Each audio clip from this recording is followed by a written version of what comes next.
Hi guys, Spanners here. Just interrupting the start of the show to tell you that on January the 15th, which is Saturday, all day we will be streaming on Missed Apex Motorsport and the Missed Apex YouTube channel our 12-hour iRacing endurance event. We'll be racing GT3s around Silverstone, competing for the Marlin Cup, raising money for Macmillan Cancer Support. All of the crew are involved in either commentary or in one of the teams as well. So come and see us on track, drop in, make fun of us, enjoy the commentary. It should be a good laugh. So tune in January 15th. Lights go green at 10 a.m. Hope to see you there.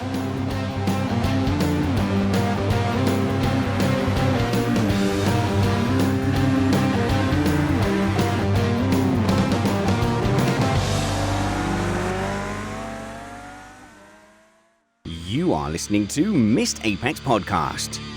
We live F1.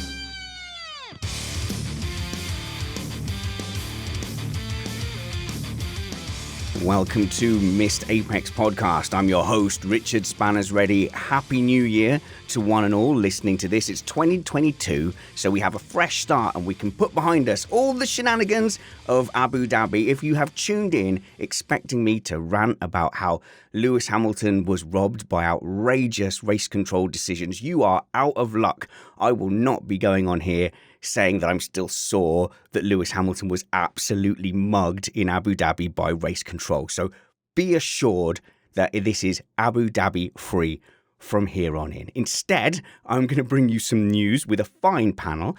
Then we're going to go all the way over to Jersey and speak to Geoff O Boyle about Multi 21, the battle between Mark Webber and Sebastian Vettel. And then I'm going to introduce you to the first of my Meet the Panel segments. So we're going to introduce you to Bradley Philpot. And don't worry, if you don't want to listen to the Meet the Panel, we've still got a full show all the way up to that. And then that's just a nice little bonus bit at the end. We are an independent podcast produced in the podcasting shed with the kind permission of our better halves. We aim to bring you a race review before your Monday morning commute. We might be wrong, but we're first. And the wrongerest and firsterest of all of the panelists is Matt Trumpets. Hello, Matt. Hey there, Spanners, and Happy New Year to you. Oh. Congratulations on surviving the relative apocalypse that always descends upon everyone this time of year. Yeah, especially when you've got other people's kids in the house who are way more annoying. When your kids misbehave, it's a phase and understandable and they're tired. Other children misbehave and it's just down to shoddy parenting. Always. Mm-hmm. And just so you know that you're super valued, Matt, if you were to drop dead this minute, I would instantly replace you with Chris Stevens. How's it going, Chris? Hey, Spanners. What a 2022 we have lined up. I am so excited for this new season, a brand new set of technical regulations. Oh, yeah. I think we have just got a taste of how good F1 is going to be this year. Oh, yeah. We've seen or heard our first bit of car, so we'll be talking about that soon. And we've also got with us Manchester City's own Ellard. Hello, Ellen. Hello. Am I here just in case Trumpets and Chris goes down? Is that, and then is that when I get the call? We're in real trouble, but yeah, I guess we'd sub you in, Ellen. A happy New Year. Happy New Year to you too. Yeah, and you're still employed. You're still looking forward to the F1 season, not disillusioned like some.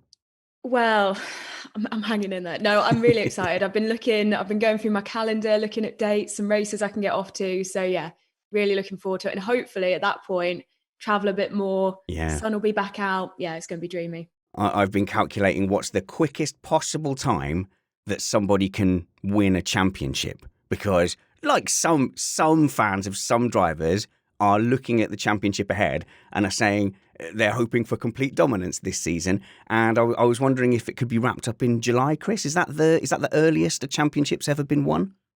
Something like that. I think Schumacher got quite a few of his done in August, and Mansell back in '92 as well. But why would you want to see that? I want to see a good, intense title battle again. Nah.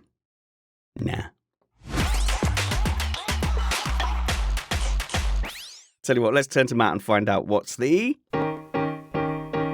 big dirty news.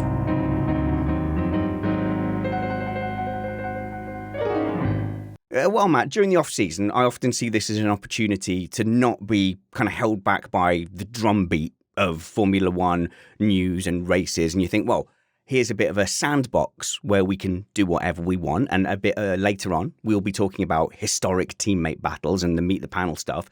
But actually, the news cycle has been pretty full, which is why I assembled you. So what's going on in that there news, Matt?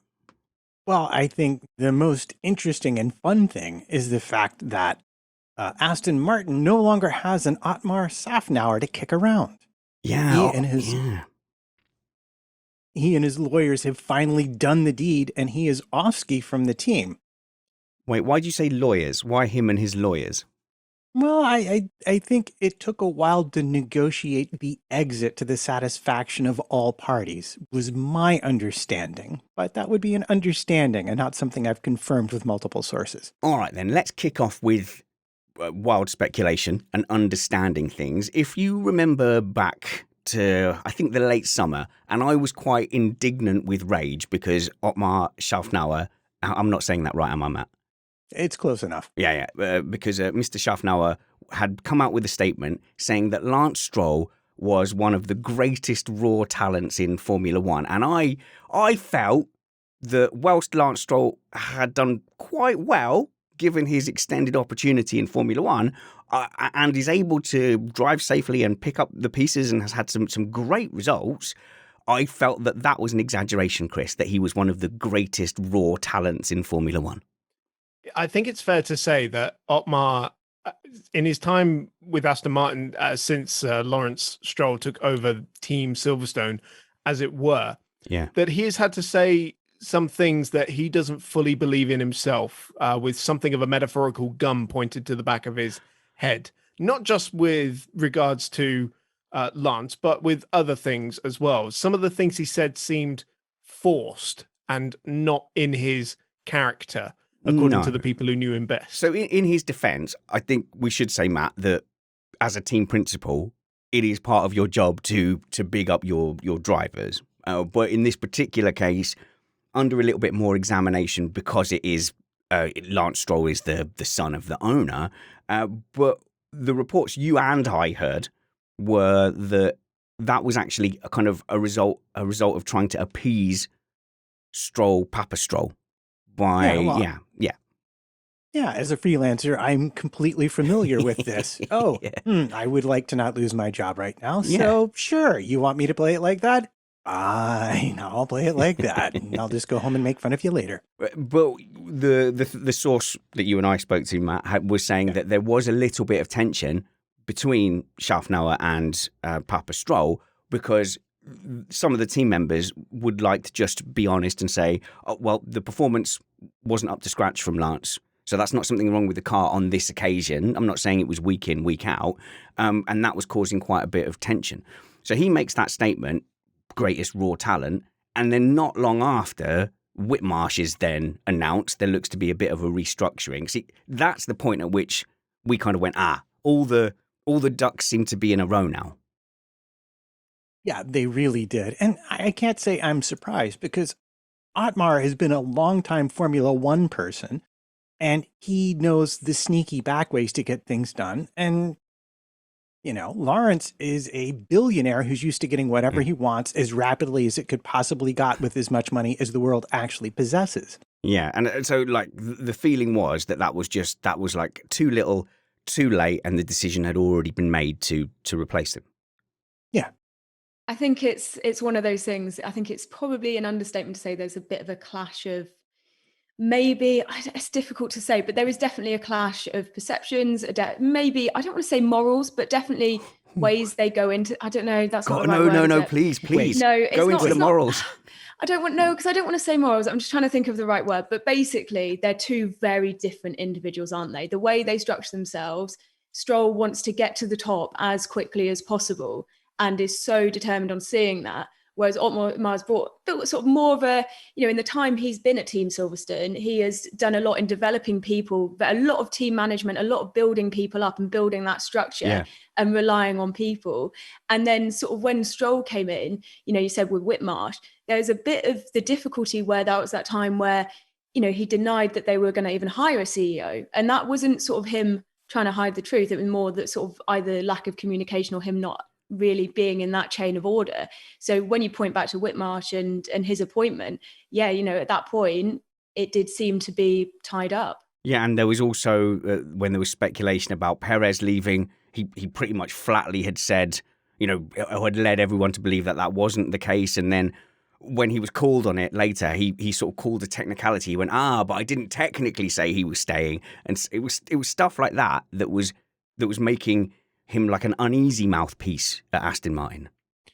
And of course, he hasn't exactly vehemently denied that he is going to Alpine, but I think we all know where he's going next. And I do 100% agree that there seems to have been keeping Otmar out of the loop issue here. Okay, go on then. Go on that. Well, just with the examples that Ellen was bringing up there about Checo that you said as well, and about the situations regarding the team. First and foremost, I mean, he has been in Formula One for a very long time, as Matt alluded to, since he joined with BAR back in 1999, and has been at Team Silverstone since 2009, and has really been instrumental in navigating that team's lack of finances, especially when Vijay Mallya suddenly dropped off the map. I was going to say, for any newer fans of Formula One, can you just take us quickly through the journey of Team Silverstone and what his involvement was? Yeah, of course. So we all remember the Vijay Mallya Force India team that came out of Jordan in the mid-2000s. I forget which year specifically. Then when Force India came into some serious financial trouble and fell into administration a few years ago, that's when a consortium led by Lawrence Stroll bought the team, branded it Racing Point, and then ultimately rebranded to Aston Martin for 2021. Yeah, so there's two kind of strands now coming out of this, because Otmar Szafnauer is heavily rumoured to be going to Alpine. I personally believe that to be true, although my sources are probably less reliable than yours, but that's the impression certainly that I get as well. So he's going to be at Alpine. So really, the first one is, do we think he will be effective at Alpine? What role do we think he will take? Because I have not had a good impression of him the last couple of years, which is when I've been most aware of him. So I'm really curious to know how much of that was because he was doing a very difficult job kind of resolving the cognitive dissonance between the image that Aston Martin wanted to put out about certain things and maybe some realities. I definitely think it's that. You'll see quite a different Otmar at Alpine, for example, and more of the classic Otmar that we've been used to from the Force India days. Yeah, I'd agree with Chris there. I think that sort of the perception of him from the past couple of years probably isn't the best reflection, especially if you take into consideration what he did before at Force India and, with Team Silverstone on a whole, is he has done a huge amount of work in keeping that team together and making sure that they, like Chris said, navigated a huge amount of financial difficulties while trying to keep people happy, trying to make sure people were secure in their jobs, trying to keep people's faith in the team and everything like that.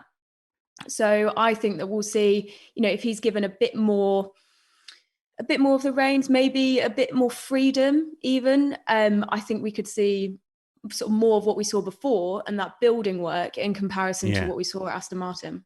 So yeah, hopefully it'll be a different role. Sometimes it's different when you're the head guy and there's a corporation above you than when you're supposedly the head guy but you've got a very motivated individual above you like Lawrence Stroll. But Matt, it's not long ago, people were talking about that outfit as Force India being the best pound for pound outfit, i.e. per dollar available to spend. In fact, if you did dollars points ratio, they were doing very well, weren't they, in the mid-teens? Yeah, in fact, I would argue, if my memory serves me correctly, they even proposed at one point that only aerodynamic benefits above a certain amount be allowed on a per dollar basis. Like you couldn't just put any development on it, it had to actually work, so people wouldn't spend on it. But that's because they had no money. And it was he and Bob Fernley were the pair I remember. But from talking to third parties, I've come to understand that most people think that Otmar was definitely the brains behind that Force India outfit. And what I love about the fact that he might be going to Alpine, and we know this from when we talked with Carter, is that Cyril was the guy who said, oh, we don't have as many guys. Let's hire more guys. Well, what are they going to do? I don't care. Just hire a bunch of guys. Otmar is the exact opposite of that. And with the resources, those resources at his disposal, I cannot wait to see what he gets up to. Yeah. So what happened for a long time with Force India is they would just get these blinding starts, look really great in the midfield at the start of the season. And then as the development was supposed to come in, that's when they'd start to tail off. Yeah, definitely. The point about being the brains behind, you know, a lot of the situations that happened and a lot of what was built at Force India, a lot of what I've read, you know, he has a very strong engineering background as well as that sort of personality background as well, and being able to manage people, which, you know, that in F1 is quite, you know, that combination is so valued, and the experience that he has will only be, you know, if he does go to Alpine, will be put to so much use, I think. Yeah, let's say when. Let's assume that that's true just for the sake of this conversation. But it gives us a broader conversation, Chris, about what these roles mean. So he was the technical director at Racing Point Aston Martin, right? Is that team correct? principal? He was team principal. Okay. Can you give us a quick primer on these roles? Because there's team principals, technical directors, all that kind of stuff. Well, yeah, the technical director is more just in charge of heading up the development of the car and the design of the car, especially at the beginning of the year. The team principal oversees every department within the race team itself. And then, of course, above him, you had Lawrence Stroll, who was the owner of, you know, the Aston Martin Formula One team and a big chunk of Aston Martin as an automotive brand in general. What they did with bringing back Martin Whitmarsh was create a role in between those two, which I forget the full name of the company. It was the Technologies Program Project Division, whatever it was. Sounds like in football when they bring in a director of football, which means they want the guy in, but they haven't quite got a position for him. So we'll give you some kind of position. So that kind of brings us to what is happening to Aston Martin now. Then that they don't have a team principal. They don't have a team principal, and I know Matt is very eager to talk about this as well. They don't have a technical director at the minute either. This is a really crucial time for the Aston Martin project. They've been recruiting up and down this field and now need to appoint a new team leader as well, someone with the long-term vision that can fulfill the potential of this team, which will be to fight for wins and ultimately titles. I don't think anyone really doubts that they have that capability in the not too distant future, but they need to keep enough progress to keep the big cheeses happy, who by the sounds of things are not patient. Well, Lance Stroll's career is only, you know, it's limited by his age, so they haven't got all the time in the world, have they? But Matt, tell us the drama with filling this position, because I've got a very kind of third division. That shows how old I am. I've got a very kind of lower tier football thing in my head going on where they sack the manager and there's no replacement coming in, and then suddenly the chairman, or the owner in this case, goes, I know, I can be the manager on the touchline. Are we going to see Lawrence Stroll ramping up in a team principal coverall thing and saying, I'm the only man for the job? I don't know. I kind of hope it happens because I think it would be deliciously entertaining. I want to see it. Yeah. But the real problem, of course, is not, as we know, Toto Wolff, not exactly a technical guy. Amazing team principal. So it's Carter, another not technical guy, did a fine job. It's not always down to can you manage it, but the problem for Aston is the guy they wanted to be their technical director to oversee this project. And I will point out that on our tech review, Summers said he thinks Aston in a lot of ways is sitting in a very, very pretty spot come this season. But the guy they wanted to oversee this effort works for Red Bull. James Fallows. Right. And Red Bull has decided to hold him to his contract, which does not expire until December of 2022. And they've taken him to court. So he expected based on normal gardening leave to be starting in January with Aston Martin. The court case isn't resolved, but right now, if they rule in favor of Red Bull, he won't be able to start till mid-2023. Okay. And that leaves them with a bit of a problem. So we can't anticipate the outcome of the court case, but it sounds like there's a very real possibility. If it was like a good faith arrangement where it was like, yeah, you know, you're a good fella, we trust you, off you go. Go and do what role at Aston Martin? Technical director? Oh, we didn't realise that. No, we'll hold you to the contract. If that's what's happening, it is possible that they are left with no one effectively. And we have to remember with our regular guest here, Matthew Carter, effectively Matthew Carter was playing the owner role at Lotus because he was like the representative of Genie, wasn't he?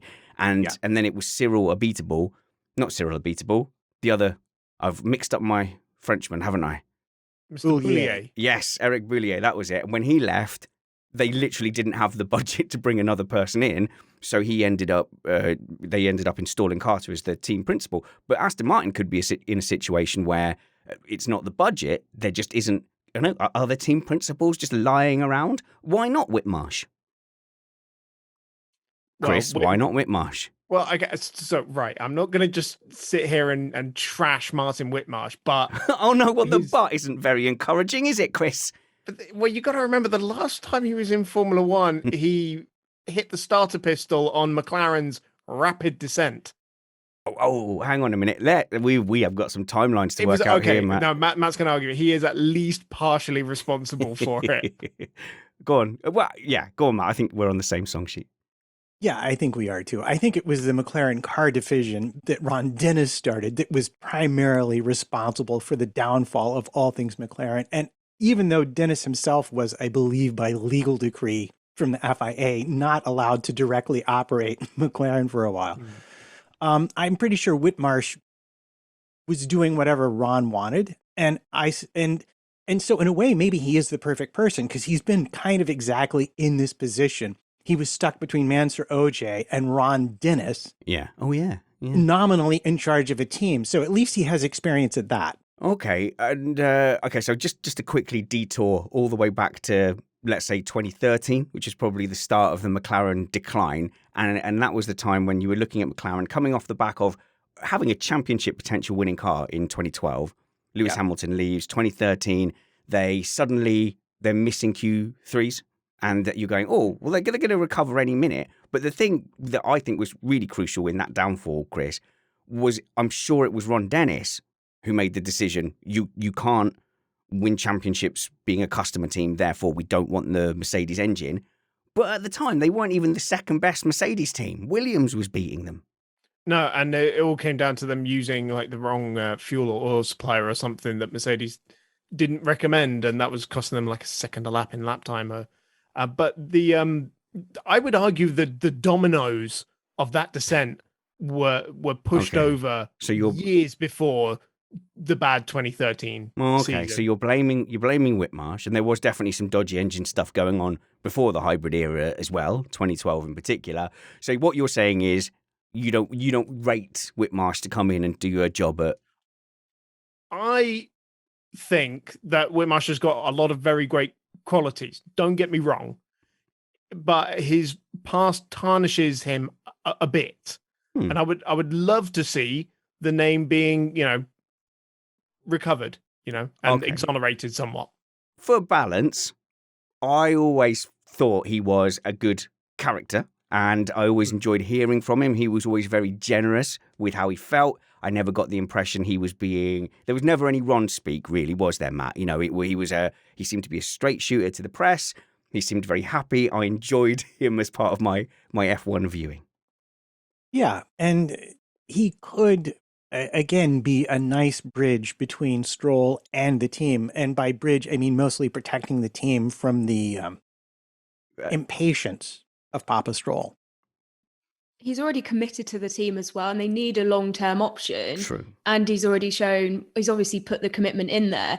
And I totally agree, because I think it's difficult because he's got the F1 experience, and he's got that, and he's able to, like you say, bridge the gap, which is going to be so valuable, because a long-term option needs the staying power in what is going to be a very difficult job. Well, he's won title. He's won a title with the Exactly. Yeah. There you go, Chris. You've won a title. Yeah, McLaren's only title of this century. Amazing when you think about that, isn't it? It's worth remembering that Whitmarsh's role at Aston Martin stretches beyond the Formula One team.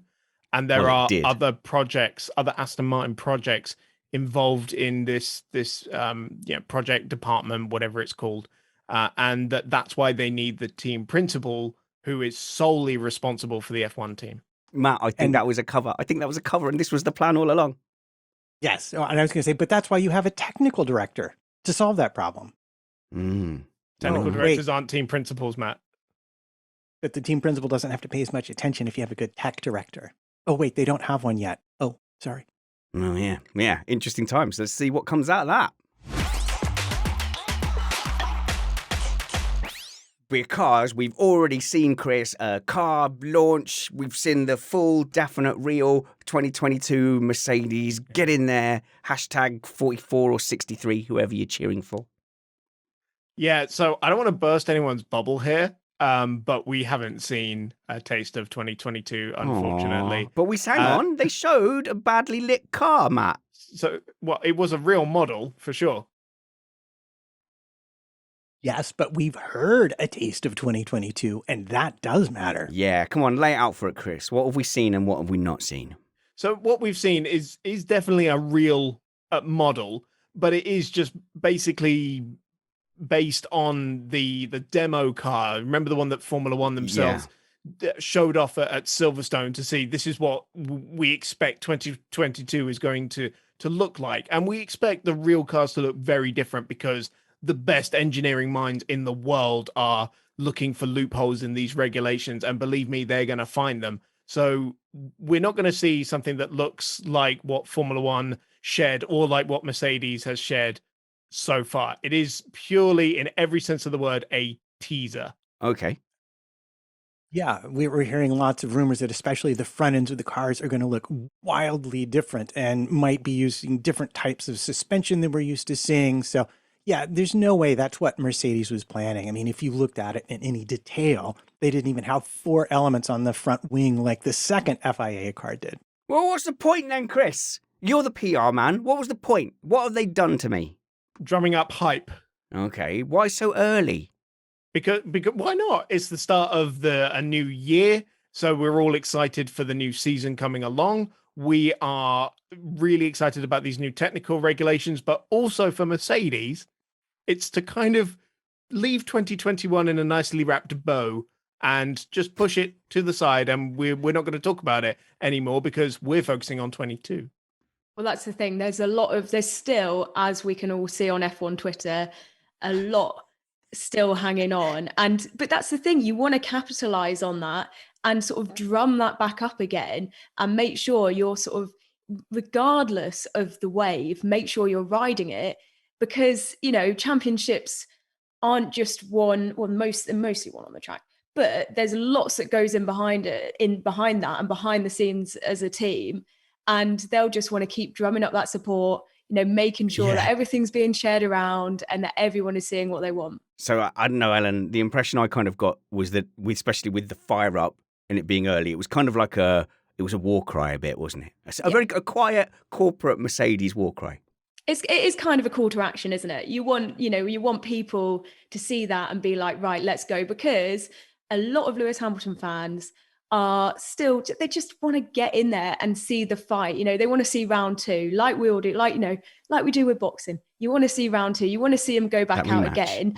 And, we have to wait for it, but sort of they can drum up sort of that attention and sort of that support behind the scenes already and get that moving. So then when the time comes, they're there and they're ready to go. And also new driver lineup as well. That's the thing. Like there is so much that is going on. And I know that's the same, with a number of teams, but they want to make sure they're getting this content going, getting this fired up. So 2022 is going to be a massive season. We'll come back to the driver content in just a minute, Matt. I was going to say, don't forget new livery as well, we have heard. Yeah, so they're going back to the silver livery. Yeah. But as far as the engine itself goes, it is a massive bet by Mercedes at the beginning of the year to say, yeah, here's our power unit. And we know from Sam Collins that it is their 2022 power unit. It's not just something they cobbled together to make a video like the model. So like the finished one. It's like together and done and fired up. And it's not just our morale, if you're a Mercedes supporter.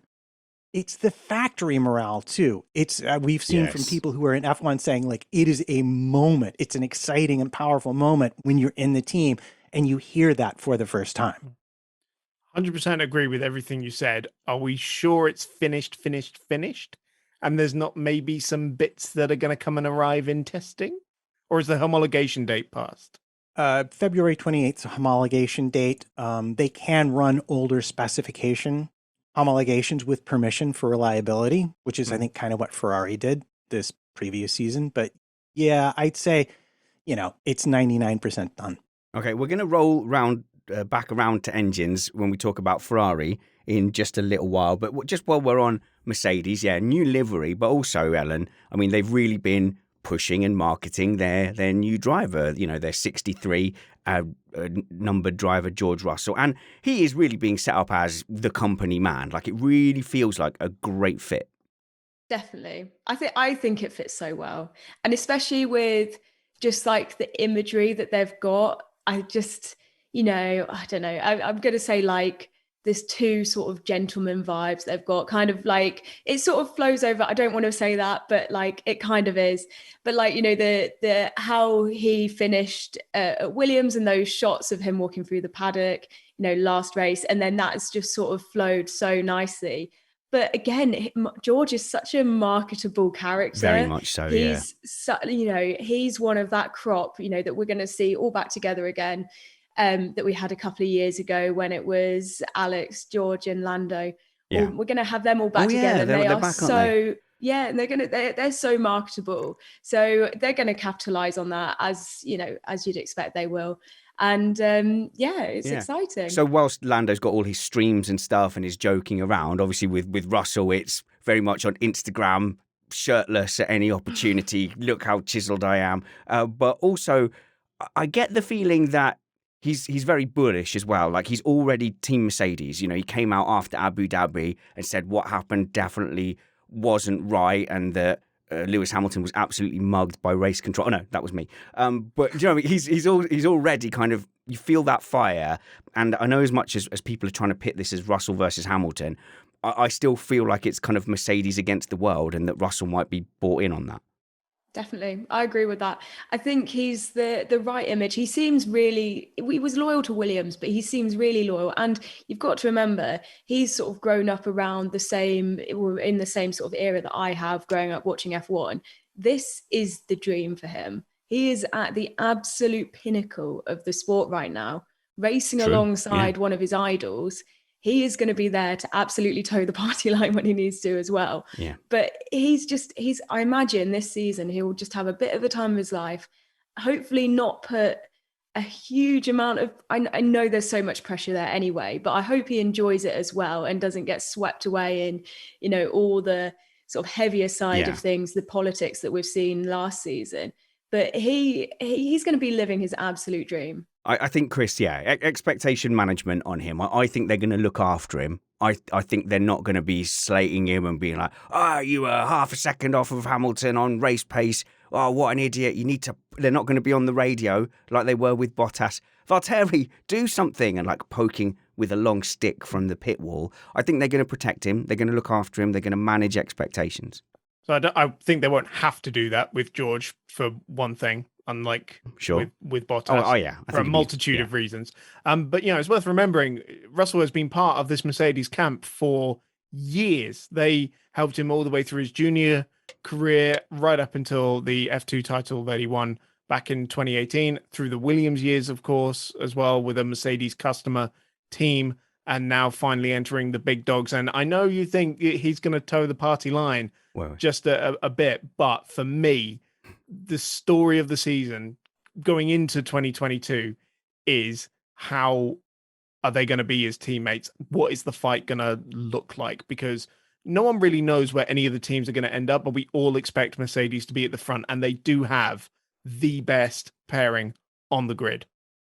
When I say toe the party line, what I don't want to see is a kind of sort of like what we've seen at Red Bull, where it has been very much first and second driver, very much like Max is the leader, and like there's no discussions there. And Perez is used often as like he's used there to help Max. All right, you don't have to say it out loud. Oh God, I know it's true.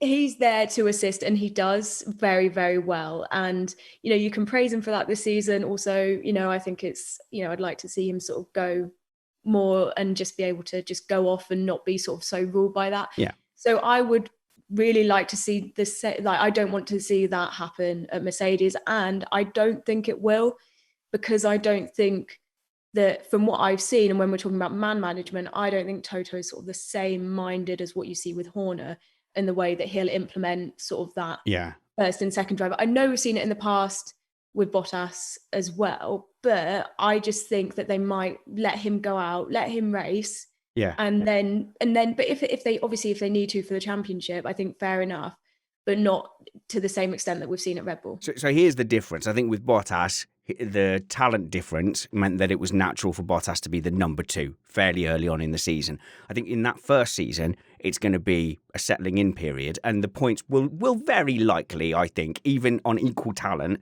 favour Hamilton. And then you go, okay, we're all behind Hamilton as a team now to win the championship, and I'm confident Russell will do that in that situation. But I reckon, Chris, someone's had a whisper in his ear and has said, George, we're looking absolutely mint this year. All right.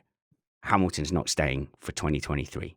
All right. So just chill, relax, get your feet under the table, and we're going to smash the next 5 years. I would say, 2 years in Hamilton left is quite likely. And then George will just be the number 1, a bit like how Alain Prost came into McLaren. Didn't bother Niki Lauda for the World Championship so much, just sat back and watched how to win a world championship, and then went and won 4 of them. Yeah. But having said that, I would be surprised if there isn't a flashpoint between those two at some point this season. Ooh, Matt. It would surprise me if there would be that much of one, like Lewis is on brand new tires, let him by. No, I won't kind of classic Red Bull conundrum from years past. And speaking of Red Bull, when we're talking about Russell, so far, we're all assuming he's going to walk in and immediately be a threat to Lewis or there or thereabouts on pace. But what if he's not? What if it takes him some time to settle in? What I remember, and I remember this from Gasly and Albon, and I'm bringing this up for a reason, is if it takes him some time, look for how rapidly the media will start writing those, ooh, is he really up to being Lewis's teammate? Because I feel like the media were responsible for both Gasly and Albon ultimately getting the boot as much as their own performances, because they push that narrative at the top teams very heavily. Ellen, then Chris. He's proven that he can jump into that Mercedes and do very well in the past. No, that's true. Chris? Don't look sorry. at me. No, sorry, Ellen, I thought you'd done. Trumpets, no, don't look at me. Don't look at me like that. That performance, I mean, yeah, but very little of that, I think, was his fault. I think he has the ability, especially look at, he's got the opportunity, and he's known now. Look at how much preparation he's had in comparison. I would be surprised if he didn't jump in and was up there. For fun, I wanted to make the point the track only had like 3 corners, but the thing that I am going to say that is very real is that it is an entirely different aerodynamic specification.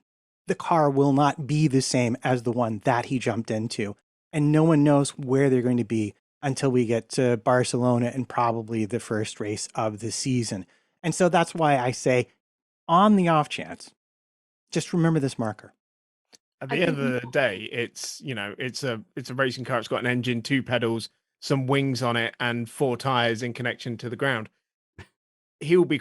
I don't think anyone's even considered the possibility that he will not be on pace. What? It's a talent thing. The point I'm making is it's a pure talent thing, and he has that. And so many people believe that.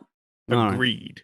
I don't think he's going to be on Hamilton's pace in the first half of the season. But everyone freeze this frame In fact, I'm going to click. I've got a little button here that saves a replay. There you go. I'll click it. I'll put it in a special folder. Let's move on.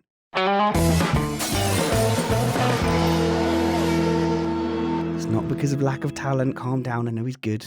Just think you don't just jump into Lewis Hamilton's team and dominate in the way that some people are wishing that he's going to. Well, we wish him all the best. A wonderful character for F1 and without doubt a future star. Now then, there are 2 future stars in the red cars.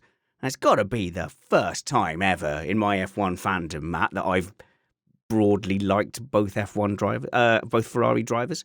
I'm not a mega fan of either, but they're clearly good. And I've had my head turned a little bit by Carlos Sainz, and it's not just his hair, which I imagine smells fragrant as a spring morning, but his performances have been fantastic. And, you know, the only one really of the drivers who were in a new car last season that did well. The thing that bothers me about Ferrari, Matt, is the constant overhype. And you've been as guilty of this as anyone, because Ferrari like to go out and they like to do well in test sessions. They like to go out and they like to be fast in FP1. And for that reason, the whole of the hybrid era, they have been easily the most overhyped team. And look, once again, in the off-season, people are saying Ferrari, they've got a real chance this year. Yes, well, we are hearing some interesting things. And should we start with engines? Because we were just talking about engines. All right, so the engine that was good because of some alleged advantages that they were then forced to back down from is the period where they're locked into the secret agreement that may or may not have been a punishment for cheating. Is that over now? Is that done? No. I mean, I think the agreement was they explained to the FIA exactly how they did what they did. And then the FIA came up with a way to not let any other team do that same thing. But what we are hearing is the ERS upgrade, which they got last season, was actually for this season. And they brought it in early in case there was a problem with it. And in fact, it was fantastic. I would say, outside of driver performance, it was the reason that Ferrari wound up beating McLaren so handily in the Constructors' Championship. But what we've heard is now about the thermal part of the engine, or the ICE, the internal combustion engine. And we've heard that not only is it light, which is potentially a big advantage for them, but that their fuel partner has reclaimed all but maybe 20% of the energy loss of going to the new fuel, which all the teams have to use this season. Okay, I followed some of that, but Chris, beating McLaren isn't a recovery for Ferrari. This is Ferrari, for goodness sake. This is the team that people say is F1. They've won 1 billion titles. Beating McLaren to third, that's not the bar. There's still an awfully long way. There's a huge gap. Yeah. I will eat... I hate it when people say they'll eat their hat. I will eat a sandwich that isn't my favourite, one with pickle in it, if Ferrari have bridged a performance gap to the top 2. How do I know you don't actually like pickle, though? Maybe you secretly like pickle and you're just using this to make sure that your punishment isn't too bad. I'm a man of honour. I wouldn't sit here and lie to you about sandwich fillings. I think you would, though, Spanners. But as much as what you have said is correct, it is most definitely progress. And that's the point. And let's be honest, the recovery is stalled a little bit by the fact that we had a set of regulations that lasted a year longer than originally planned, because everyone's using the new set of regulations as like starting from zero. This is our hopes and dreams start from here, and we have the potential to steal a march on these other teams. And Ferrari is one of those teams hoping to have done that and use it to get themselves back up to the front of the field. And these bits of information we keep hearing about, these engine improvements, it's all the things that we need to be hearing to see Ferrari fighting at the front of the field again. I agree. Although I think by impugning Spanner's honor, Ellen has now taken your place as my replacement when I drop dead. It was worth the risk. For the record, I'm not wishing you dead. I like to have contingencies. I understand. Everybody does. What I love about the Ferrari engine is supposedly they've gone and found a new partner, and they're using ultralight materials. This is making me think of what Honda did coming into the 21 season with their power unit. Yeah. And that they completely redeveloped it and brought it in new for 22. I think that if what has been reported is accurate, that they really will, in engine terms, have entirely bridged the gap and may be actually quite ahead of some of the other engine manufacturers. Oh, well, I am convinced Ferrari are back. This time it's real. Well, Ferrari didn't have a jet division to help them work on things like turbo blades and their MGUH like Honda did. The weight thing is really important. Yep. It's an under-talked about aspect, I think, of development, because weight is so key, not only to the distribution of weight across the car, but also when you're underweight and you have to add ballast in, suddenly you put weight in places you want it to be. Yeah, and the person who reported this, Giuliano De Cesa, who rates for Formula One Uno, made that exact point, that with the new aero regulations, especially in low speeds, the cars are going to handle, it's going to be like driving a cow through the hairpin at Monaco, for example. And the ability to move weight where you want it could be critical early on to getting good performance out of the car. All right, we've got to work on your analogies though, Matt. So can we just say that he then went move weight and didn't do move weight? Well done, Ellen. You're ready to be a dad. Chris. The reason for this low speed mishaps in handling is because of the return of ground effect and the Venturi tunnels, because they only work when the car's going really fast. That's when you get downforce. In the low speed corners, no air over the cars, and suddenly they handle all waywardy. And I think we may finally see cars sliding again. And I like that, because that's when Formula One cars look dramatic and exciting. Oh yeah, you don't actually have to look very far back. Go and look to the early 2000s and look at the drivers wrestling the car out of a hairpin, and you really see, they are soaring at the wheel a lot more. I wouldn't mind seeing a little more of that. No, close. Meh. Grooved tires. That's what that was. Yeah, I've been saying grooved tires for ages, but everyone just yells at me. And before Uncle Steve and the production team yell at me, we do have to move on to the next segment. But it's time to say goodbye to our panel. So do go and follow Chris Stevens at Chris on Racing, and follow him on TikTok, where you do simple dances in crop tops.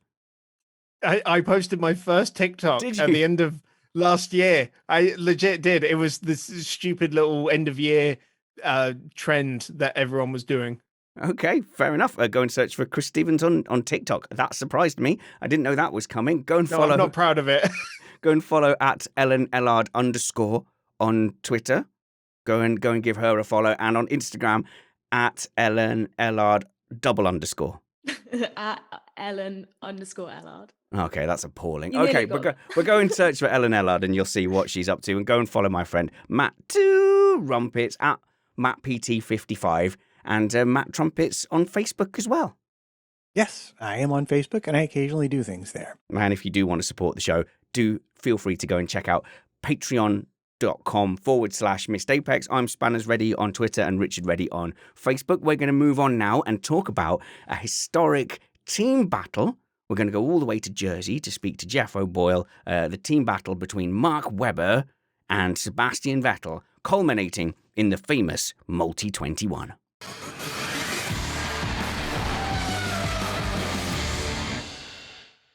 Okay, now then, we're going to take a delve into the not-so-recent past. We're going to go all the way back to 2010 to explore another set of historic driver battles.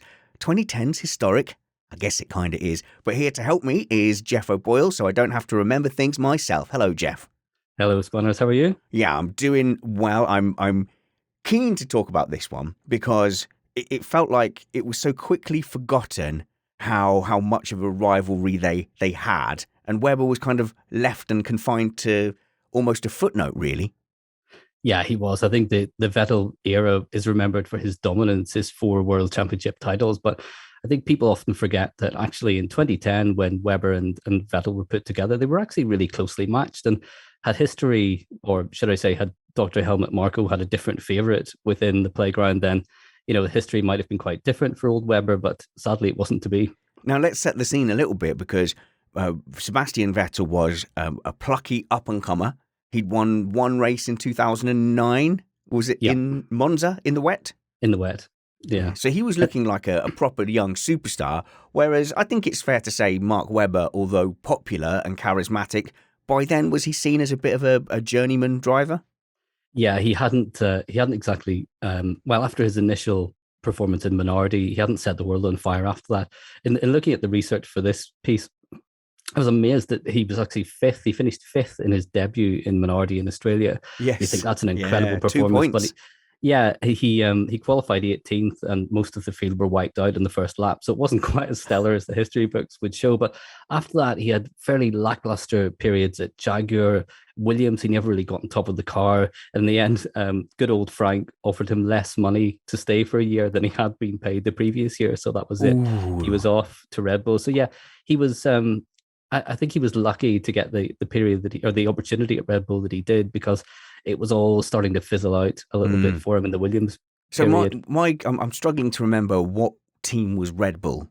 Where did that come from? Yeah, that was originally Minardi, actually. Was it? Yeah. So he went back to his old outfit, if you like, but it had become Red Bull. Yeah, slightly upgraded with Adrian Newey and Mateschitz' billions, but yeah, effectively back to the stable again, and got on top of the car, really well, really quickly. Was actually showing Vettel the way in 2010. I mean, we'll come on to it, but he won the first two races. He was on track to win the third race of the season in Turkey. And then, of course, all hell broke loose, and Vettel had other ideas. But describe that incident to us, because this was, I guess, the first sign that all might not go smooth.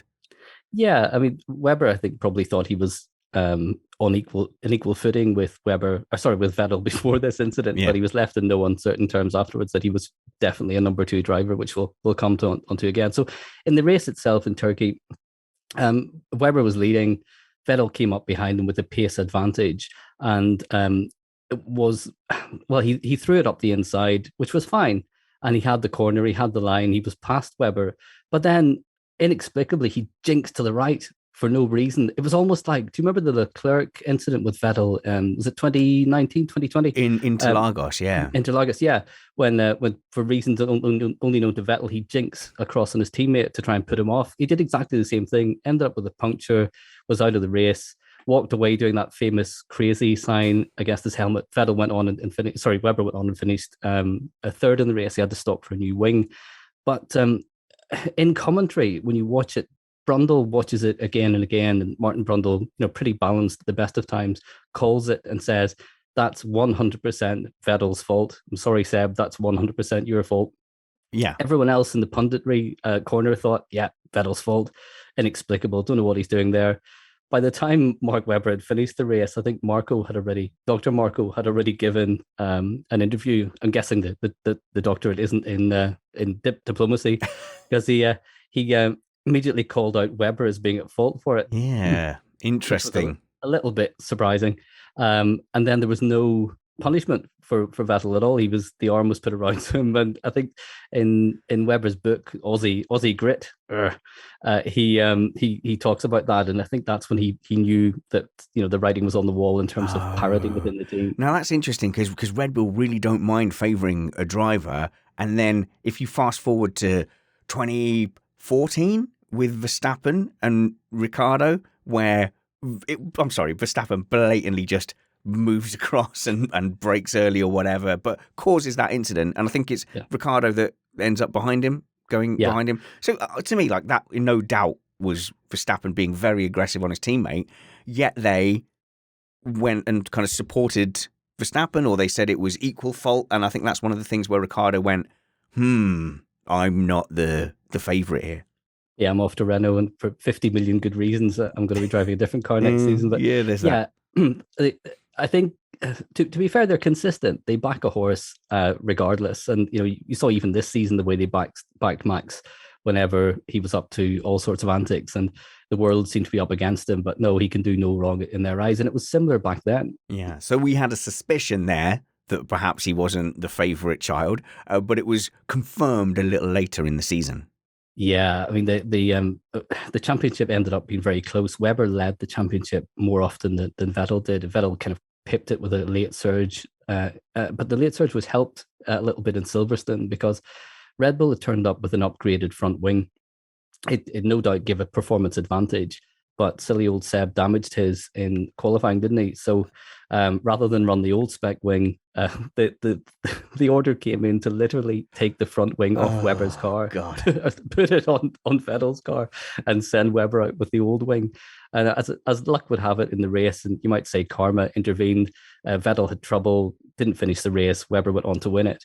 And there's now this sort of most sarcastic celebration in Formula One history on the radio when the team principal Horner comes on and goes, "Congratulations, well done, great finish, Mark." And Mark says, "Yeah, not bad for a number 2 driver." Yeah, that must have really stung. So that shows that Webber wasn't completely convinced that he was a number 1 driver before that. And whilst it might come across as sarcastic, not bad for a number 2 driver, it was sort of true. Yeah, that's the hurtful thing about it, isn't it? It's the truth that hurts most, isn't it? So yeah. He did. I mean, he'd had his suspicions after the Turkey incident when, Vettel literally ran him off the road. The team owner blamed the victim, and then there was no retribution. So I think he kind of had a suspicion that maybe he wasn't the favorite child. But whenever dad walks into the room, takes the toy off one child and gives it to the other one, you kind of know that your number's up, really. Yeah, you're not the favourite kid. But looking at the season and the championship points, I didn't realise it was this close. So you had Sebastian Vettel on 256, and then just pipping Fernando Alonso with 252. So only by 4 points in that season. But then Webber is only 10 points behind that. So only 14 points behind Vettel. And Hamilton is only 2 points behind that. I've forgotten the season was that close, to be honest. Yeah, it was an absolute banger of a season in 2010. There were a couple of good seasons around that period, despite the sort of perception that Red Bull just dominated for 4 years. They didn't actually dominate, and Sebastian Vettel won the championship sometimes without the best car. It wasn't always the sort of blown diffuser and the big new advantage. But yeah, it was a great season, and had it turned out slightly differently, a bit of luck on his side, if he hadn't been wiped out in Turkey, maybe Webber would have been the champion, and maybe Dr. Marco would have favoured him over Vettel, and then maybe we wouldn't have a 4-time world champion in Vettel. Who knows? Yeah, we'd have an Aussie champion, and it would have ended the kind of Brit-German domination a bit early. But then, we see with Ricciardo, he looks at that situation and goes, "No, I'm off to Renault." But Webber's stuck it out for another 3 seasons after that, and he never really is considered on par at any point after that. No, not in the slightest. It's really strange. That's one of the most puzzling things about the whole Webber-Vettel rivalry is how long Webber essentially stayed in an abusive relationship. His stock would have been high in 2010, certainly the highest it had been up to that period. He would have had other opportunities, and I know he was talking to other drivers. Well, I say I know as if he told me. He mentioned it once over racquetball, but don't play coy. You're more well connected than you care to admit. So, but I reckon he would have been thinking, we reset in 2011, and look, I was only 13 points, 14 points behind. I can have him in 2011. Yeah, that's the motivation. It's sort of the different sort of psychology between him and Nico Rosberg, who sort of did it, had enough, and that was it. He was out. But yeah, it was 2011, 2012 were very difficult for Webber because the Pirelli tires were proving pretty difficult to get on top of. Vettel found a way to do it in the Red Bull that Webber never really managed to do, and it was only late in 2011 that he managed to put any sort of run together at all. Yeah. So what people were saying at the time was that Webber couldn't lean on the tyres anymore, and that he was a driver that liked to be very aggressive and kind of get all the way over, and you couldn't really do that to those Pirelli tyres, or you just ran out of them very quickly. Yeah, they were a bit like chewing gum in that sense. This is chocolate tyres, wasn't it? Chocolate tyres, yeah. But especially the rears, he wasn't particularly deft at throttle control in a way that Vettel sort of was. So, yeah, I think that he never really got on top of it. And by the time he worked out how to actually drive within the limitations of the tyres, Vettel was long gone. And by that time, he really had cemented himself as a number 2 driver.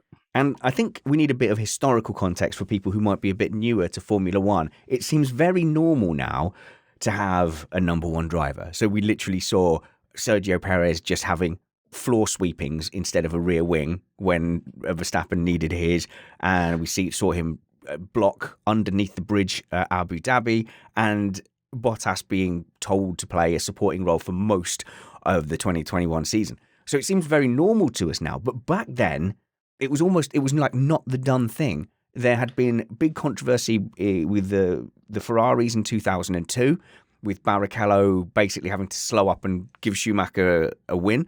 And it was even outlawed to have team orders. And I can't remember when that rule came and went.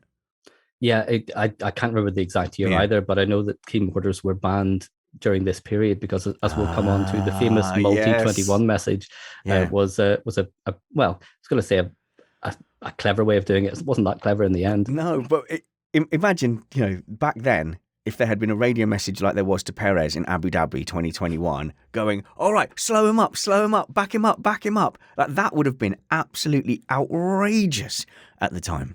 Yeah, that would have been a 5-race ban and a huge fine, I'd imagine. But yeah, back then I think it was after the sort of Schumacher, Barrichello incidents where, or Felipe, Fernando was faster than you. That's the all one, those sorts of messages. They left the wrong taste, I guess, in fans' mouths, where there was a perception that the fastest driver didn't always win. So the teams had to come up with clever ways to disguise pace. But at Red Bull, to be fair to them, that they often did let the drivers race. That was the sort of the message from the top was that let them race, and maybe after the second pit stop, whoever comes out in front should retain the lead. And McLaren did something very similar for a long time as well with their drivers, so it wasn't always that bad. Yeah, so didn't McLaren have an agreement between Häkkinen and Coulthard a lot of the time that whoever was leading into the first corner, that was it, you finished in that order? That's kind of crazy. I didn't realise that Red Bull had a standing final pit stop agreement though. Yeah, that's what they used certainly in 2013. Whenever we'll come on to the famous multi-21 incident in Malaysia, but that's what we used then. But it's a bit like the Prost Senna first corner incident, where they agreed something similar, where the car that was leading into the first corner would go on to win the race, but Senna decided that wouldn't apply to the restart. So whenever the restart happened under red flag conditions, Senna would bombing past, and that was fine in his eyes. He hadn't broken any team arrangement. Yeah. Well, look, we'll get to multi-21 right now, and looking at the driver standings for 2013, it's a very different story by this point. So look at this. Sebastian Vettel wins this championship with just 3 points shy of 400 points, and Fernando Alonso is second with 241. So this was utter domination, and it didn't look like that for the first 6 races of the 2013 season. Actually, the new partnership of Hamilton and Rosberg looked reasonably competitive. Hamilton had won a race, and actually Red Bull was struggling a bit on these, I think, softer tyres. They changed the outer wall. Tell me if any of my recollection here is incorrect, but I was in the stands at Silverstone in 2013, and basically all the tyres just started exploding. And it turned out that the teams had been, say you'd use it on the front left, and then they would just put it on the other side because the wear points would be different. So they would use one on the left and then go, oh, actually, we can use it again on the right-hand side. And because the tyre was being run the wrong way or spun the wrong way, tyres started exploding, and they started basically saying, oh, this is a safety issue. And Red Bull pushed really hard to change the tyres back to the old construction, which suddenly gave them a very hard outer wall that suited their car. I think aerodynamically, I think that's what was it. The tyres were squishing a bit, causing Red Bull aerodynamic problems. God, this is really searching back in my memory. And then with the stiffer sidewall, it suited their aerodynamics, and they didn't lose another race. And not only that, they were disappearing. That's exactly what happened. I think Newey described it in exactly those terms. The tyres were too squishy. We need less squishy tyres. Did he use those tech terms? Yeah, I think Summers Motorsport.com, he described it exactly the same. You could just use this as a segment in Tech Talk. I think that's as technical as it got. I should take over the tech segment. Summers and Trumpets are awful. But yeah, so they're dominating now, and Vettel. What race in the season was multi-21? It was Malaysia. Yeah, but how far into the season was that? Oh, it was quite far into the season. It was towards the end of the season, because I think the final was not the penultimate race, because I think China was 2 weeks later, which might have been 2 or 3 from the end, possibly. But yeah, you're right. At the start of 2013, the Pirelli tires were very, very soft, and Red Bull had built a very high downforce car as his newies want, and they just chewed through the tires. They weren't fit for purpose. So you're right. They lobbied quite hard, got the rules changed, and lo and behold, whenever the 2012 tires came back, Red Bull were absolutely dominant. But we get to the Malaysian race, and it was a rare old incident where you have Webber on top. He didn't win a single race in 2013. Wow. In what was arguably the best car for the second half of the season. So by that point, Vettel really had found his feet, and Webber was absolutely nowhere, increasingly demoralized in this terrible relationship. But for whatever reason in Malaysia, he had a good run. He had good pace. The team had agreed that whoever was leading coming out of the pits after the final pit stop would win the race. They would control the pace. The engines would be turned down. And that's not exactly how it worked out in practice, because Webber was ahead. Vettel came out really close behind him on lap 44, I think it was. Immediately tried to go past them. They were side by side for the next two corners. And then on lap 46, after what was actually a really good battle, albeit that Seb had brand new tires, he had Webber had one set less from practice and qualifying. So he was already on used tires, and he turned the engine down. So wasn't really a fair fight as such, more like a sort of knife against a mugging. It was a mugging. Hugging. But they tried to control it from the pit wall. Yeah, that was embarrassing. I mean, that's one where Horner will wish that they didn't have the FIA broadcast the team video, because the first sort of hint that anything was afoot and they weren't allowed to race was the message came on from Vettel's engineer to say, Seb, multi-map 21. And of course, that means car 2 stays in front, car 1 has to stay behind. If it was multi-map 12, it would have been the other way around, and Vettel would be in front. Over the next two laps, Webber obviously could see that Vettel was attacking really aggressively. As he came down the pit straight on lap 46, I think it was, Vettel makes a move up the inside. Webber squeezes him so close to the wall, they almost have an aeroplane crash. It was really, really close stuff. Vettel gets past at the first corner. Webber gets past again. And then later in the lap, Vettel does the job and through they go. But we've got team messages from Horner, who doesn't always get on the radio, but things were so embarrassing that he had to come on saying, oh, come on, Seb, this is silly now, careful. And it's a bit like, oh, mind now, down with this sort of thing. It wasn't exactly the most definitive team order you're going to hear. No. Careful.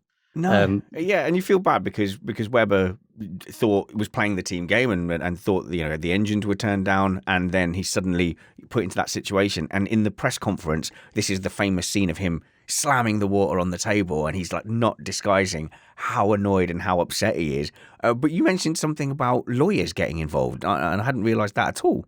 Yeah, it was one of the sort of really strange postscripts to the whole saga, and I think it's not that widely known that in his book, Mark Webber talks about this, and it was Webber's partner who actually grilled Horner, as is often the way behind every great racing driver as a stronger woman.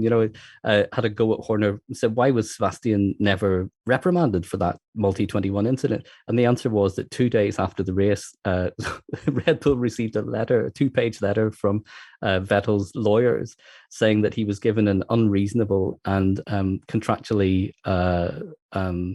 it would be a breach of contract. Oh, wow. In the driver's contract, asking him to obey team orders.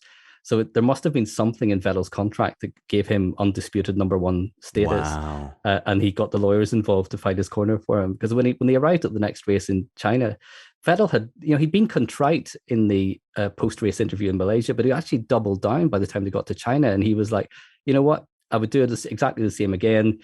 He's not been a supportive teammate. I was the faster driver. I deserved to win. And it was very, very different. So obviously the lawyers got involved and gave him a new boost of confidence. Wow. See, the thing is, 2021, Vettel is so popular at Aston Martin at the moment because he's good old Uncle Seb. He's everyone's F1 uncle is Seb, but he was a real aggressive and ruthless driver, especially against Webber, uncompromising when, in 2012 as well. I mean, look at the 2012 season. He wins that title in the final race at Abu Dhabi, but Webber's down in 6th, 100 points behind Sebastian Vettel. I mean, he was ruthless. And then going forward, even as recently as his Ferrari days where he drove his car into Lewis Hamilton during a safety car out of just spite. So let's not pretend that he's some, lovable grandpa. If he gets a sniff of a title again, he'll go back. I think he will revert to old Seb. Yeah, absolutely. I mean, it's lovely the stuff he does now for equality, the Pride campaign, Black Lives Matter, tidying up litter. Yeah. But if you were being incredibly cynical, you might say that every time he's in the stands picking up litter, there happens to be an Aston Martin camera crew following him around. We're going to get hate mail. Geoff at missedapex.net. No, he hasn't got that set up yet, but feedback at missedapex.net is always open. It would be interesting to see if he has teeth again, though, wouldn't it? To see like that ruthless 2013 Sebastian Vettel, just so sure in his status as well. I think that's the thing about it. The belief he had, he was just on it for 4 years. Yeah, well, his idol was Michael Schumacher. That was it growing up. That's who he wanted to be. And Schumacher, he's well revered now. The movie was great. He's got a fantastic legacy. But Schumacher was mean. He was really mean. It's the same as Senna. If Senna hadn't been prematurely taken from us in '94, I'm not quite sure he'd have the glittering legacy that he has now. People didn't like him because he was mean. He drove people off the road. He drove into the side of people. If you tried to pass him, you were having an accident or he was going through. Vettel was exactly the same. He was ruthless in that period, absolutely ruthless, and not just on track. It was the off track stuff as well that he wasn't afraid to get involved in. And you could see at Ferrari whenever Leclerc had genuine pace and Vettel's status wasn't quite as important anymore, that his whole world imploded. I thought he was gone after the Ferrari era, but he's still got that temper, that mean streak, and you could see it when he came wheel to wheel, especially with his teammate at Ferrari. Amazing. It's a bad man. It's been amazing to go so, in my mind, this is a sign we're getting old, to go so little back into the past, really, to only go back to 2010, 2013. Yeah, it does feel like a different era of Formula One, and just thinking about how the teammate battles there, how it was just not done for team orders, it's just laughable now, and it's amazing how far the sport has changed because now, and I'm in favour of it. I've always loved team battles and team strategy and stuff, so I was not opposed to Verstappen like deploying Perez as a mobile roadblock. I thought it was quite cool, quite neat. I would take 3-car teams and have walls of cars, like have a wall of Red Bulls holding off Hamilton in the final race. Anyway, Geoff, thank you so much for this. Thank you for your time. And I hope you'll come back to the shed and give us some more teammate battles in the future. Love to. Thank you very much for having me. A glimpse back into our recent past there with Geoff. I'm sure we'll get Geoff back in the shed very soon. Okay, so that's the end of the F1 content of the show. But just as a little bonus throughout the off-season, I just put together these little interviews before Christmas where I just sat down one-on-one with a member of the Missed Apex crew because I love all those guys and I just want you to get to know them outside of the F1 chat. So I just sat them down one-on-one on a Zoom call and it was just nosy, basically, about their lives. So maybe we'll end a bunch of the off-season shows with one of those Meet the Panel interviews, just little 15, 20-minute segments, and the first of which is coming up now.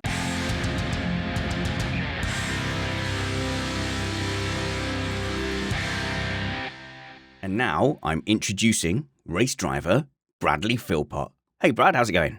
Good afternoon, Spanners. Yeah, it's going really well. Yeah, and now you are one of the most popular panelists and also one of the most hated panelists as well. Is that fair to say? You've been Marmite this season? I'm hated by the right people though.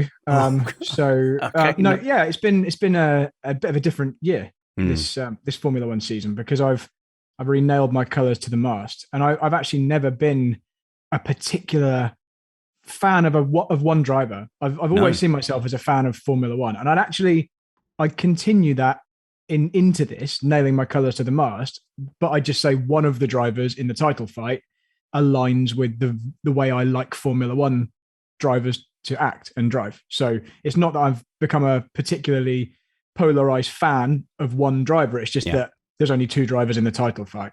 And I can attest to that. It's sort of almost unfortunate the way it's worked out because you've not been like a Hamilton rah-rah fan. In fact, like you've picked me up when I've been too partisan on one side or the other. It just so happens that your philosophy of racing has landed fully on one driver's side and against another driver. And I've seen that materialize. But like you say, now that it has become partisan and that kind of bipolar, you have nailed your flag to that mast and gone, right, I'm all in. I've lent into it a little bit because I saw I got a reaction, to be honest. I saw that I'd get massive amounts of social media interactions from just saying what I thought and telling the truth rather than trying to sit on the fence and be artificially balanced. I've tried to just be honest, and if that comes across as bias, my view is that my bias is towards good racing and regulations being followed correctly, because I think that benefits all of the racing, not just my guy. I actually don't care if it's one particular guy. It's just that this year Hamilton has fitted into that mold. And it is funny that when people come at you and go, well, you're just doing a thing for social media interaction. It's like, well, what kind of? Because everyone you know that you follow or creates content is definitely doing things. But in this case, it was almost like a perfect marriage. You went, by kind of telling the truth and saying what I think and just not being ashamed of it, that has, put you in a particular space. Yeah, I think, well, I've met a lot of new people online. Yeah. I've been introduced to certain other podcasts who are much more Hamilton biased than Missed Apex. And I might even appear on one or two of them at some point, but it's been a window into how these polarizing issues can drive up followership and likes and views and that kind of thing. And just as a rough overview, I've been on Twitter since 2009, and this November I had around 4,000 followers, and that was pretty high for me. As of 1 month later, just under a month, I'm just about to break 10,000. So the title fight culminating in this epic scrap, the last few rounds with lots of controversy and on-track things happening, lots of things for me to talk about. All the posts just seem to generate people clicking follow because more people want to hear maybe the thing that they want to hear. That's true, yeah. But I look at your posts and I know you fairly well. You've been on Missed Apex podcast for the last 5 years, I think. Nothing I've seen you tweet or say on the podcast is anything that you don't think. So you've not been sitting there going, you've not gone the Katie Hopkins route going, how can I cause outrage? You've just been saying stuff from a racing driver's point of view. And I will say to people who don't know Brad in context, we do call you Brad Butt quite a lot. A, because you are incapable of anything close to a human hug. And secondly, because you are very direct. Yeah. Okay. Yeah, I know you call me that. Thank you. I've worked on the hugs. But you're right. I haven't said anything online that I wouldn't say to you guys. And in fact, quite often what happens is I'll send you a WhatsApp message to our Missed Apex group, and then I'll just tweet that exact same message because it's just the thought that's come into my head at that time. So there was a time when, it took you an awful long time to catch me out. I was taking things that you wrote in the WhatsApp group and then I was tweeting them and just giggling. And then about 3 weeks later, you suddenly just went, Spanners, what are you doing? It's like, I've been doing that for ages. That was fun. That was about 3 years ago. But I want to talk about you and your personal life. It's been very interesting knowing you and what you're trying to do in racing, because from a very early age, you've been trying to do something very dumb. You've been chasing your stupid dreams by trying to be in the world of racing with no money. It's been a ridiculous pursuit, if I'm honest. Yeah, I don't want to plead poverty. I don't come from a wealthy family, but we're also not super poor, but we definitely are not a family that has enough money to just spend a load of money on racing. Yeah, you're not Mazepin. Yeah, any racing that I've done after being a little kid, obviously when you're a 10-year-old kid doing go-karts, you don't really have a lot of say over it. You're just doing it and someone else is paying you to do it. Your dad's living a guardian is living their dreams through you. Yeah, so actually my actual dad has no motorsport interest whatsoever. He was an international figure skater, same as my mum, and so they're into ice skating, and I can barely stand up on an ice rink. No. So okay. I'm not that bad. I'm better. I'm probably above average, but nowhere near as good as I should be. So yeah, it's my stepdad when I was young, and my granddad. They're kind of motorsport people, and so there was some kind of no one was trying to live through me and my brother, but we just really liked watching touring cars and Formula One and stuff. Okay, so there was enough money to sit you in a go-kart and try and be competitive. How did that go? Yeah, it was okay. Although I was much too timid as a little kid. I also didn't have very good guidance. So one of the guardians was a Jos Verstappen attitude parent, but without actually knowing what they were talking about. So I'm sure Max, for example, will have had to put up with probably lots of horrible things as a karting child, but at least the person doing those did actually know how to drive, understood motorsport, like a Formula One driver, and had money behind it, all that kind of thing. I kind of had that attitude, but with no basis behind it. So I wasn't guided very well as a kid. And I actually ended up making me more timid as a driver. I remember very clearly being a cadet driver and being afraid to overtake other karts and stuff. I was afraid of getting into trouble. And being told off. I didn't want to make a move and spin and get told off. And so that kind of drove me away from it. And it wasn't until I was away from that environment and I decided I wanted to go and do karting for fun. So I'd go and do indoor karting as a kid. And I actually, when I turned 18, I took out a big loan and just bought myself a go-kart and went and did it myself. It wasn't until that kind of more independent phase that I actually got better at doing the driving part. Now, I didn't know whether you were going to open up and like reveal that you just went and took, right, I'm just going to borrow a bunch of money, get in debt to give yourself a shot at going further within karting. And was there another time that you did that in cars? Yeah, there was. Yeah. So so this was back in the time where finance was quite easily readily available, before any kind of financial crash. And I took the loan to go karting, bought a rubbish cart, didn't know what I was doing, but I just loved it and learned a lot doing stuff myself. And then I was like, okay, so car racing's not that much more expensive than this, and finance is easy to get, and that's money I have to worry about later. That's future money. Yeah, exactly. So I thought I'd let future Brad worry about that. So I took out another loan to go and race Toyota MR2s. And at a similar kind of time, I applied for a job at Palmer Sport at Bedford Autodrome. So to work on with really not a lot of experience apart from this karting behind me. I didn't really have a place going for a job at a racing school, but that's how a lot of people get into it. And so these two things were happening at once. I was about to do a season of car racing. I was about to start becoming an instructor, got the job. And then they kind of went hand in hand. I was on track all day instructing people, coaching drivers how to get quicker in much quicker cars than the car I would then go and race at the weekend. And I was then doing well in the MR2s, in the Toyota MR2s, because I was getting used to really quick prototype cars and big V8 Jaguars and that kind of thing. Wow. So what series was that? These Toyota series? It was just called the Toyota MR2 Challenge. It's kind of like just the UK Toyota MR2 Mark 1 single make championship. So it's all owner drivers. So are there people there that had like turbo flames shooting out the back and infinite spares?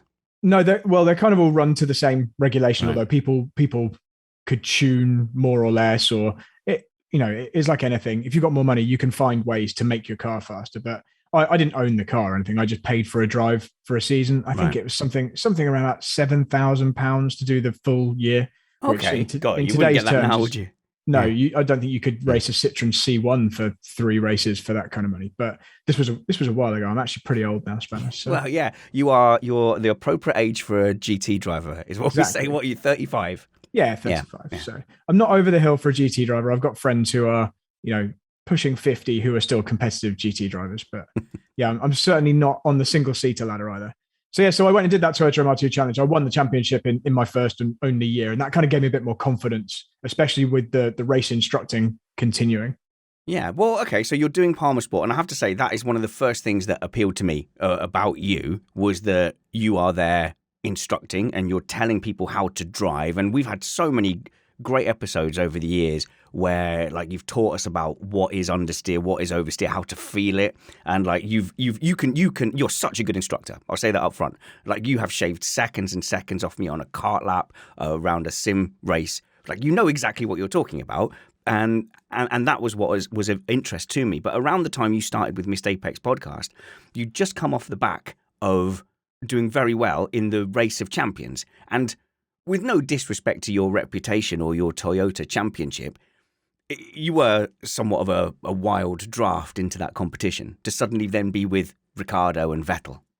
Yeah, so to skip forward basically a decade, because that's sorry. Toyota MR. No, it's fine. Yeah. We couldn't, we don't have enough time to sit and tell you the whole 10 years worth. But essentially, in between that Toyota Championship in 2005 or 6 and the Race of Champions, which was 2015, I had a decade of sitting in race cars by that point. I'd won other scholarships. I'd been a Peugeot factory driver at the Nürburgring. Yeah. I'd won various other things. I'd won the Red Bull UK kart fight and gone and been a guest of Red Bull Racing at the Brazilian Grand Prix and driven on the F1 simulator. Lots of cool stuff had happened in that between those two events. Didn't you also test F3 cars?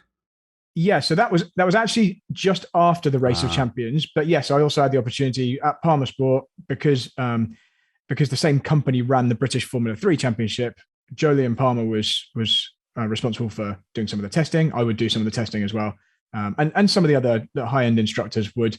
And so I had the opportunity to drive, good single-seaters, not just the corporate cars. And so anyway, I had a whole 10 years or more of doing fast car stuff. And so I got this opportunity to race at the Race of Champions off of the back of a Facebook competition, I think. If I remember correctly, I had to get public votes for my video that I made, like a little kind of highlights reel of my racing that I'd done. Yeah. And if you got in the top 2 of public votes, you went through to this grand final shootout at the London Olympic Stadium.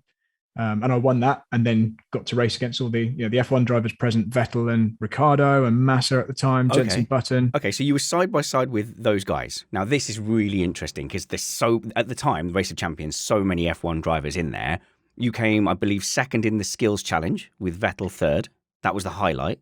Yeah, so there were 2 skills challenges. There was the one I was actually supposed to be entered for, which was the celebrity skills challenge, where I was up against lots of kind of racer people or amateur racers or Olympians, all kind of celebrity people. Sure. And I won that one pretty easily.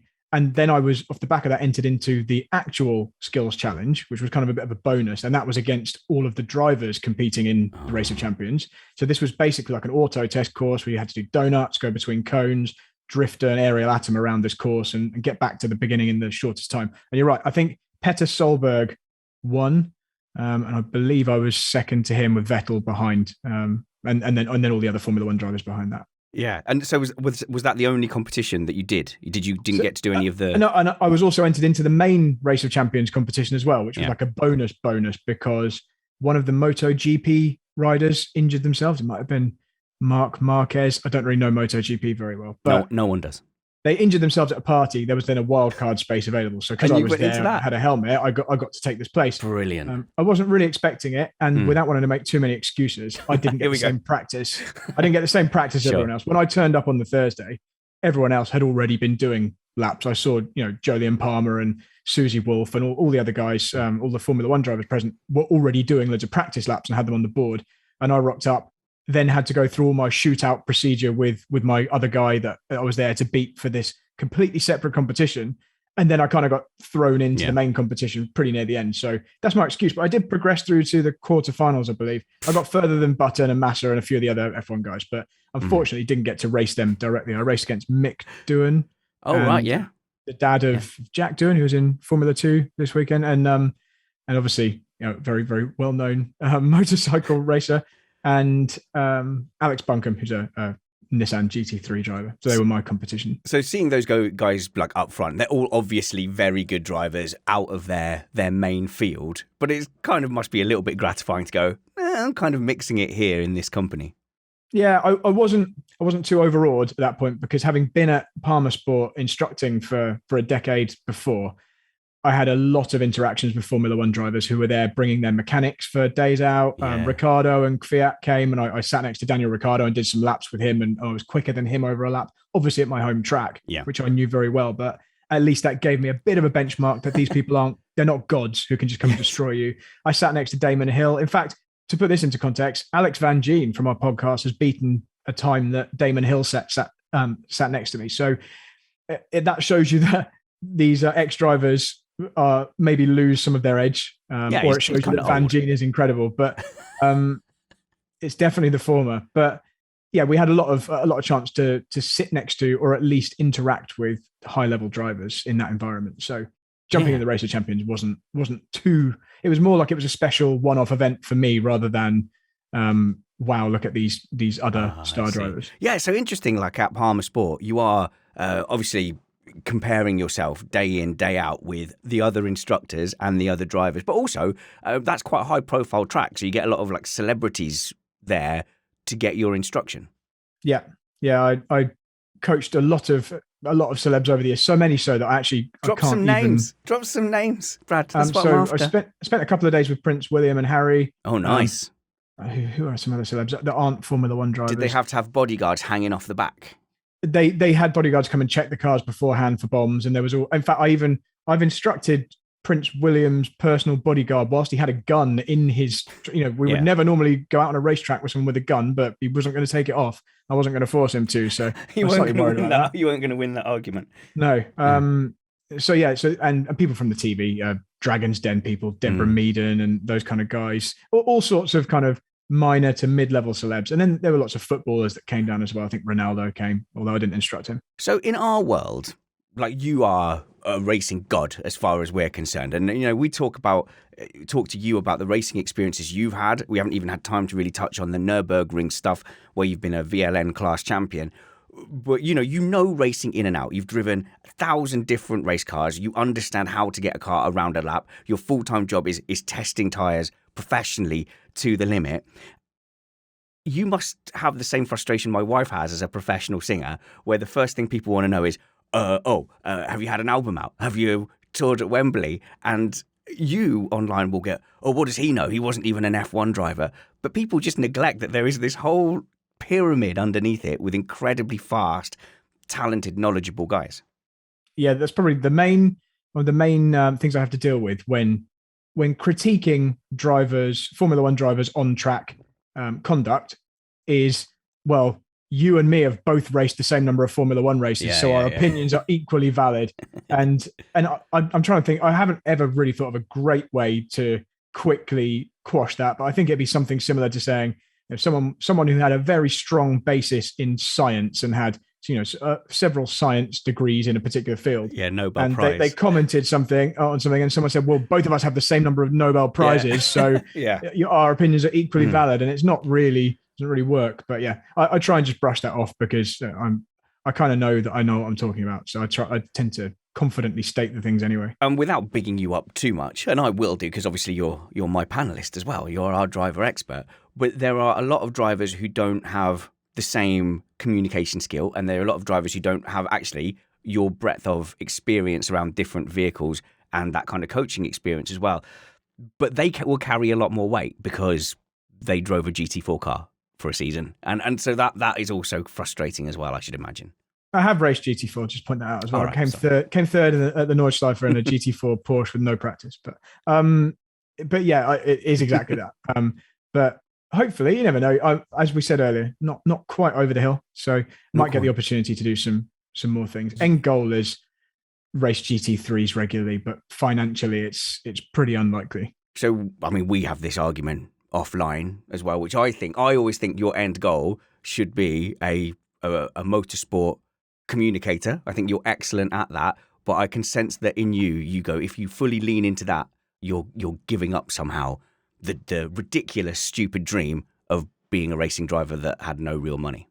Yeah, that's kind of accurate. I'd rather do both because one lends weight to the other. So if I was out regularly racing a GT3 car, which is realistically, there's nothing really above that which would be suitable for me. I didn't end up racing in Formula 3 and Formula 2 and that kind of thing. So prototypes that's what they're reserved for, those kind of drivers, LMP2s, LMP1s, that kind of thing. So that's out the window. Obviously, I'm way too old for single seaters. So GT racing is really the way for me. I dabbled in touring cars last year. It didn't go too well, but again, everything seemed against you, to be fair, in that scenario.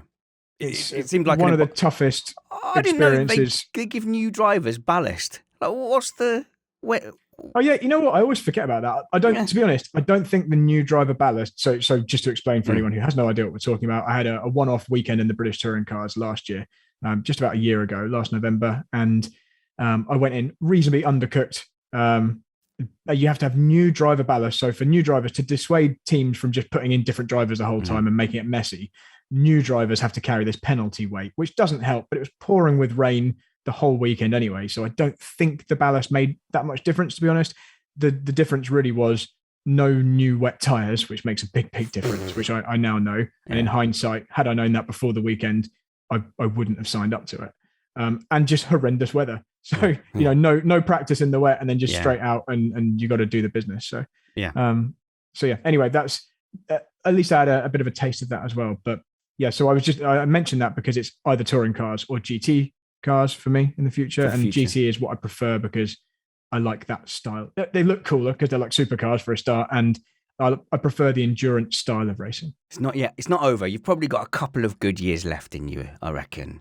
I'm younger than Hamilton, so if he can keep doing Formula One for a couple more years, I'll give you some hope. That means I can definitely keep doing GTs for 5 more years, or maybe more. But finally, I don't think either of the two options we explored are correct for you.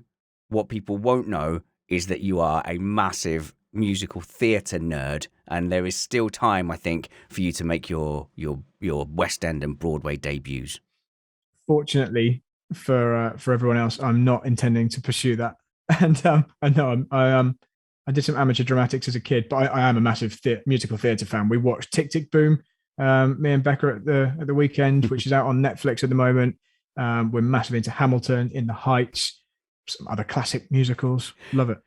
Anytime Brad has more than half a sherry in him, it is full on show tunes and rap music. I will give that away about you, Brad. I've got a video from the other night when you were having a sing song the other night. Do you want me to? Oh, really? I'll just post that online. So maybe not. At Spanners Ready, look for Bradley Philpot. We'll stick that online. Brad, thanks for dropping into the shed and being so candid. And will you continue with Missed Apex, or are you going to launch your own Brad Philpot Rage Toxic podcast? That's a great question. You've put that idea into my head now. No, curses. Of course. I'll continue whenever I'm asked to be on Missed Apex. I will be there. Missed Apex all the way, baby. And that's all we've got time for today. We will see you again for a live show on Sunday, the 16th at 8 p.m. So come and join us live on YouTube, and you can join our live chat on the Patreon Slack group as well. But wherever we see you next, work hard, be kind, and have fun. This was Missed Apex Podcast.